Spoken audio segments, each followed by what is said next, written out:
Muchas gracias. Yo soy un poquito de español, pero es un itañol. Entonces, I'm going to switch to English because I don't feel very comfortable with Spanish. My presentation is about Sustainable Development Goals, as it's been announced. I always need to move on the stage, and that's why I have this with me. I cannot really stand firm somewhere, because as you know, Italians, we like to move a lot. In the very last minute, I decided to add a couple of slides to my presentation, and this is one of them. You may recognize this picture, because when you enter this very building, the first thing that you have probably noticed is this picture above you. And I was quite impressed by this very picture, because under the same roof with these three different conferences, you have just one umbrella policy, and that's exactly the Sustainable Development Goals. So we have three conferences that are using the same policy setting to guide the actions of these people that are around here. And that was quite impressive for me. Now entering a little bit more into the Sustainable Development Goals, I'm not going to have a very detailed conversation about Sustainable Development Goals, because I would not like to bore you with all the nitty-gritties. But my intention is just to give you an overview of what this very important agenda is, and especially I would like to convince you at the end of this presentation how important water is in the framework of this agenda. First of all, as you will find, if you go to the website, you will find many information about Sustainable Development Goals, but one of the things that they are going to mention is that this is an unprecedented opportunity. Peter Gleik, for whom of you have seen the very first presentation of this forum, Peter Gleik have mentioned the third era of water management, and that's the era of full sustainability. And that, in my opinion, starts with this very agenda, the Agenda 2030, as it's mentioned, an unprecedented opportunity, as they say. A global agenda endorsed by 193 member states. So all the states of the world have signed up for this agenda.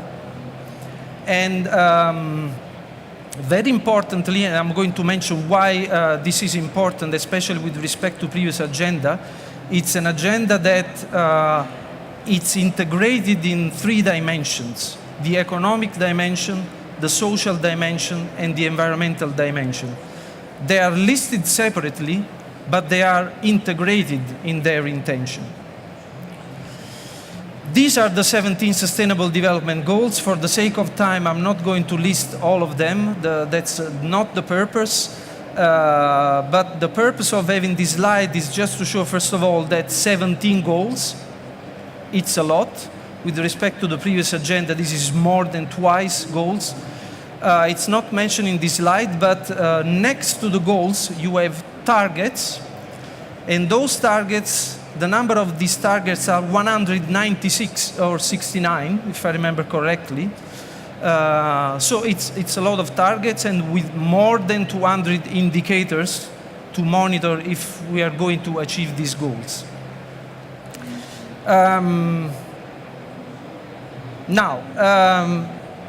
Previously we had the Millennium Development Goals. They are listed on the top of this slide. 8 goals, now we have 17 goals, but the difference between the Millennium Development Goals and the Sustainable Development Goals, it's not just about the fact that they are more than twice in numbers. It's just the whole process has been very different.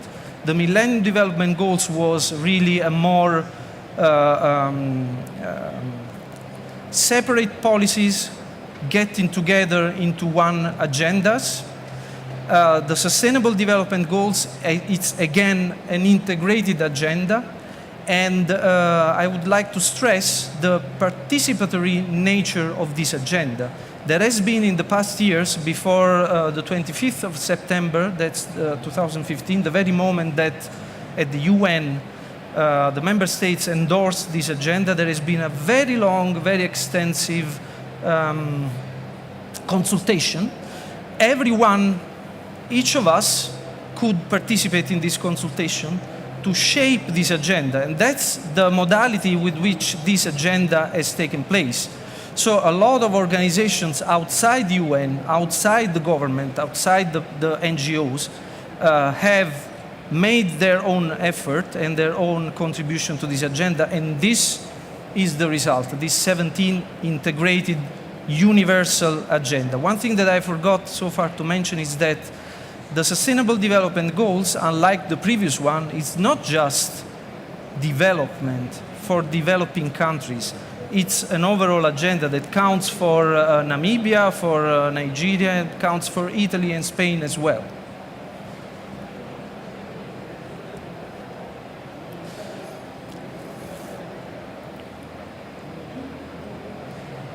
I go back to this one to explain my next slide, because this statement from UN Water is very important.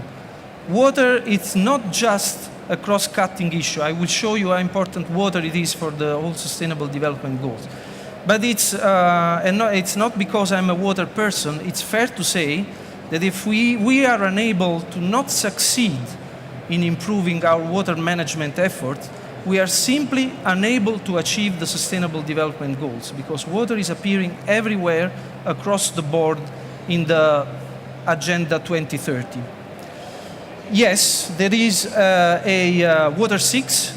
You will probably have heard a lot about the so-called SDG 6, the specific water goal.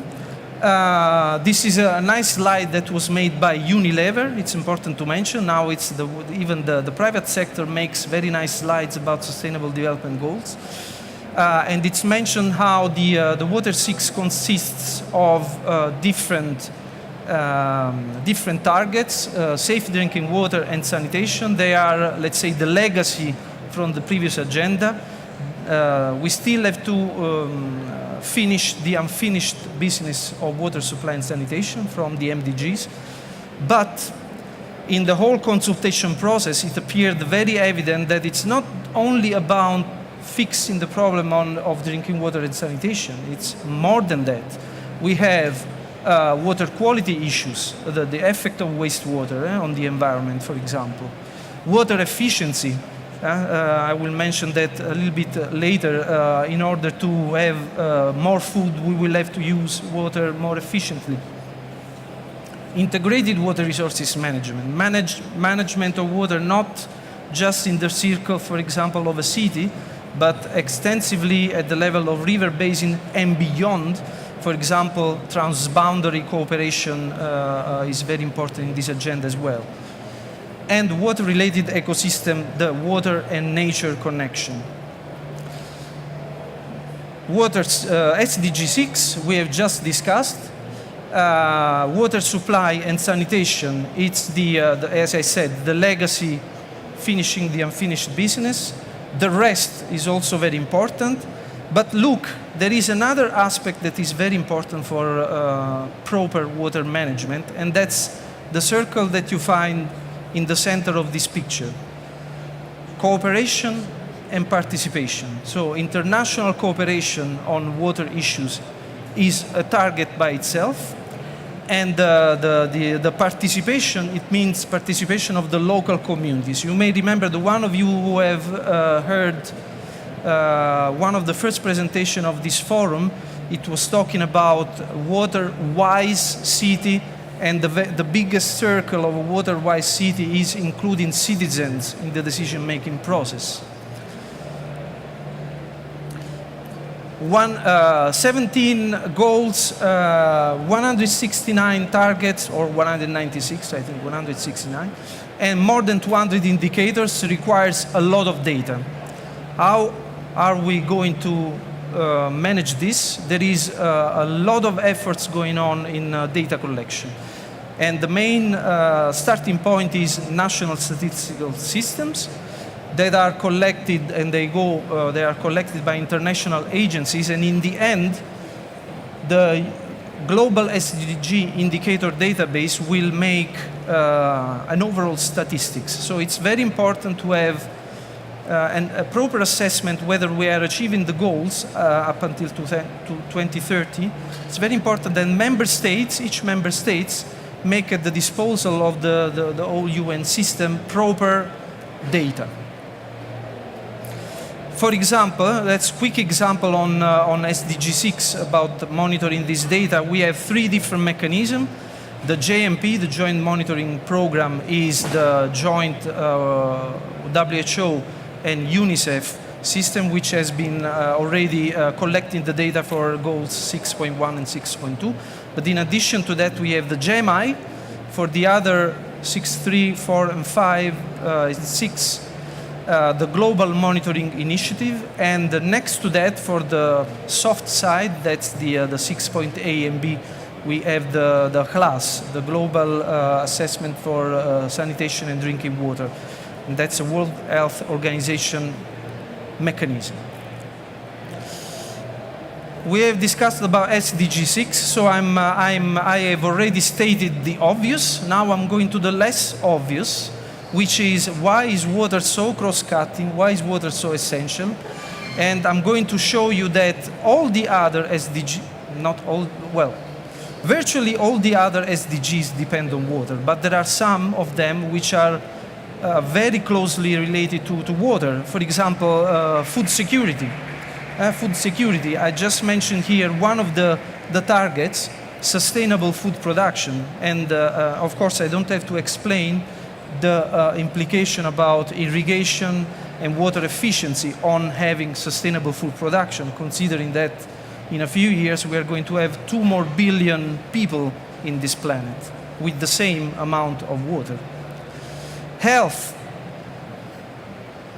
I think it was mentioned also yesterday, the 1,000 child, more or less, per day, that are 1,000 children that daily die because of water-related disease. 1,000 per day, I repeat. It's not, let's say, an exaggeration. So, and waterborne diseases, of course, water-related issue. Reduce illnesses from water pollution, also water-related issue. Energy. It was less obvious it was not obvious at all in the MDGs, this connection with energy. But as we learned during this forum, we need a lot of water for energy production, and we need a lot of energy for water production as well. So the so-called nexus is it's very important. And the goal here, as we want to have universal access to water and sanitation, we also want to have universal access to energy. Next, the number 11, the city, the urban environment, reduce effects of disasters and upgrade slums. I included these upgrade slums because part of the upgrading slums is, of course, providing safe water and sanitation in slum areas, in the peripheries of the cities of the world. It's not a trivial exercise.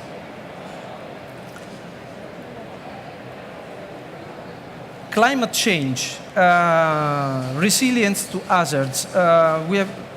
You have heard a lot during this conference about flood risk. So a lot of extreme events that are happening around the world are related to climate change, and many of them are related to excess of water. But when I see it's not just these disasters are in the news all the time, but there are also some a little bit lower level problems, which are the very broad variabilities in water availability in a lot of regions in the world that are also due to climate change. And those are not getting to the news, but they are happening more and more. And that's, again, a climate change related issue. Ecosystems. So the wetlands, the whole ecosystem, the nature part, water is very important to keep, to conserve species, etc. And I remember Peter Gleik, one of the things that he mentioned, I was not aware of that, but it was a nice information that in the USA, they have removed 100 dams in order to restore the ecosystem of the areas where those dams were used to be, because they realized the importance of living properly with nature. And water, it's of course very important for the conservation of those ecosystems. It's actually not very important, it's essential. Well, this is the second slide that I added yesterday after the one related to the picture at the entrance, because I was feeling a bit guilty that I didn't include in my original presentation this specific goal, partnerships for the goals. And that's the very nature of this conference, is that you have here the technologists, the innovators, the knowledge centers, the universities. You have the smart cities guys there with all different technologies, etc. And also there are some water technologists on the other side. Partnership for the goal, to give you an idea of how this is important. First of all, the legacy of the MDGs is that one of the conclusions from the MDG was that the partnership goal on the MDG was not properly tackled at that time.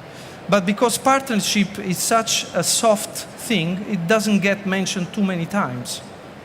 But in this agenda, this specific goal, I invite you to go and look for the agenda, has 19 targets that ranges from the financing aspect to the capacity building aspect, to the technology aspect, to the systemic aspect of making proper networks and partnerships, including this multi-stakeholder partnership, etc.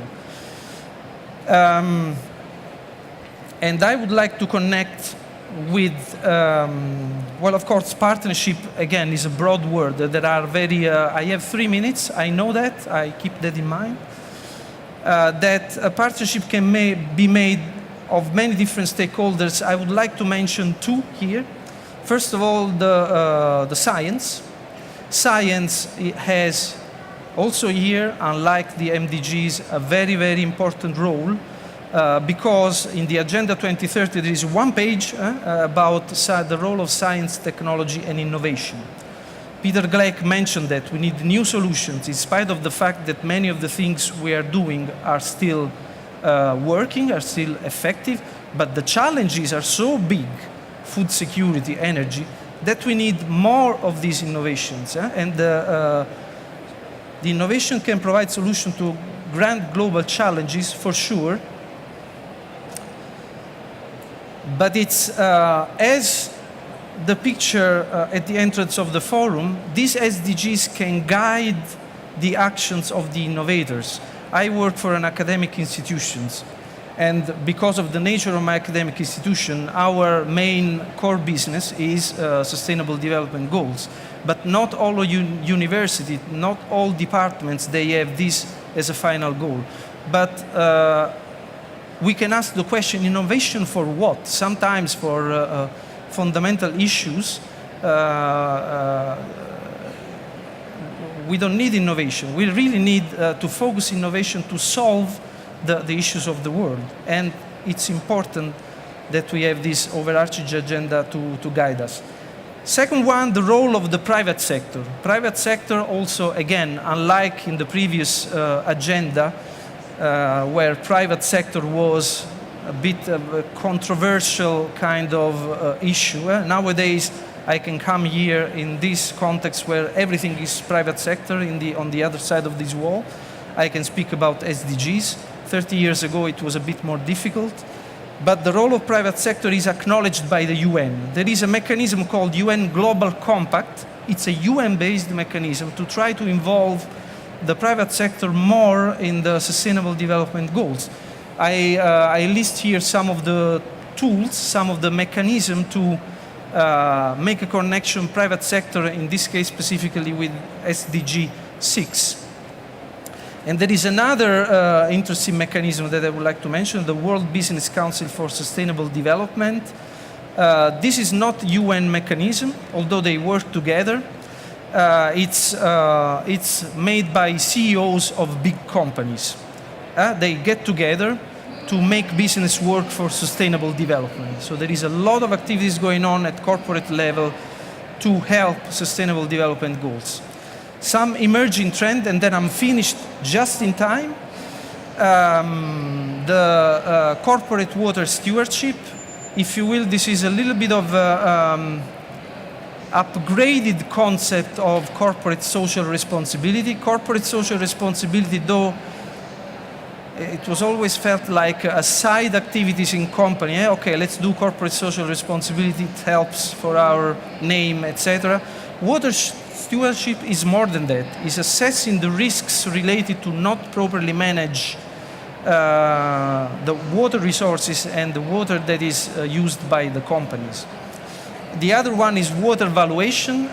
For those of you who have listened to the previous presentation, I don't have to repeat that the cost of water for a company, it's not just, the value of water for a business, it's not just how much does it cost to get the water, but the opportunity lost for the rest of the surrounding society.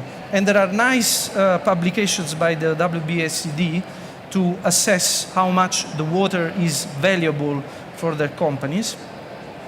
Last but not least, and this is a joint mechanism of the Global Water Intelligence, I think Global Compact and the WBSCD, a so-called SDG Compass for companies. I like the name.